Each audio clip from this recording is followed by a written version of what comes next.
sa likuran ko magkakaibigan at session kami ng inuman. At hindi lamang noon dahil at age of 17, pinagulat din ako kung saan aking mga kaibigan ng samahan ay hindi lamang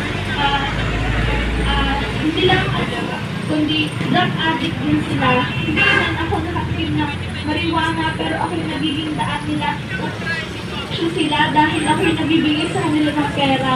At akala ko pag umalis ako sa lugar na iyon matatapos na yun, ngunit hindi pala kasi mas lumala. Hindi lang ako pala nila pag-inom ng alak, nandoon ako ang karaniwang estudyante. Ako ay galing sa skulahan ay alas 4. Ngunit kabaliktaran yun ang aking buhay dati. Dahil nag-aaral pa sa high school, nandoon na ang aking uwi ang pinakamaga ay alas 10 ng gabi pa rin kami sa ikot. At ang pinakalit ay alas 2 na madaling araw dahil galing kami sa Dumon.